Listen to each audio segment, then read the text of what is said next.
Hello ഗോയ്സ്, അസ്സലാമലൈക്കും. ഇന്ന് ഞാൻ രാവിലെ നിസ്കാരമൊക്കെ കഴിഞ്ഞ് വന്ന് അടുക്കളയിലേക്ക് വന്നിക്കണം കേട്ടോ. അപ്പോൾ മോന് ചോറ് കൊണ്ടുപോകണം.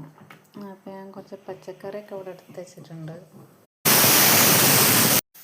അപ്പോൾ ഞാൻ കുറച്ച് തേങ്ങ ചിരകി എടുത്തേക്കണം കേട്ടോ. ചാറിക്ക് ചെറിയ ജീരകം, ഒരു വലിയ വെളുത്തുള്ളി, ഒരു ചെറിയ ഉള്ളി എടുത്തേക്കണം കേട്ടോ. ഇത് അരച്ചെടുക്കാൻ കേട്ടോ.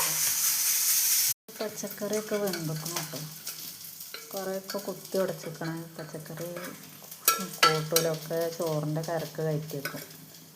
അപ്പോൾ ഞാനത് ഒന്ന് കുത്തി ഉടച്ചിക്കണം. വെണ്ടക്ക വാട്ടാൻ വെച്ചിരിക്കണം കേട്ടോ. ചോറ് വേകാൻ വെക്കണം. പിന്നെ ഇതിൻ്റെ വീഡിയോ എല്ലാവരും കാണണം കേട്ടോ. ലോങ് വീഡിയോ അങ്ങനെ ആരും കാണുന്നില്ല, എന്താണെന്നറിയില്ല. ഒച്ച കുറഞ്ഞുകൊണ്ടാണോ മൈക്കൊന്നുമില്ല കേട്ടോ. ബാക്കിയുള്ള പച്ചക്കറി ഞാൻ കവറിൽ കെട്ടി വെച്ചിരിക്കണം കേട്ടോ.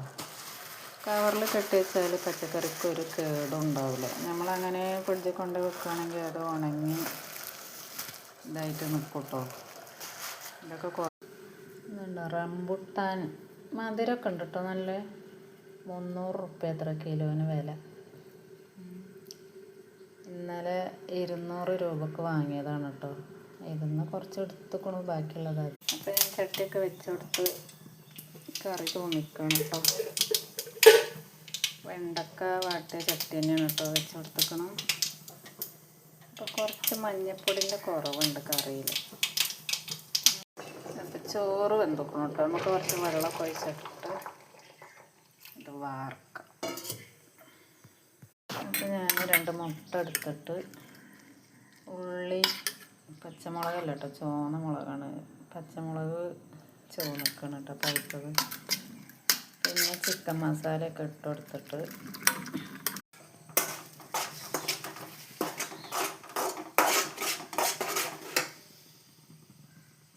അങ്ങനെ ഞാൻ മുട്ടയൊക്കെ ചിക്കി എടുത്തുക്കണം കേട്ടോ. അപ്പോൾ ചോറും കൂട്ടാനൊക്കെ ആയി. നമുക്കപ്പോൾ ചായയും കടിയും വേണ്ടേ. അപ്പോൾ ലേശം ഗോതമ്പ് പൊടി കലക്കിയെടുത്തിട്ട് ഗോതമ്പപ്പാട്ട ഉണ്ടാക്കണം.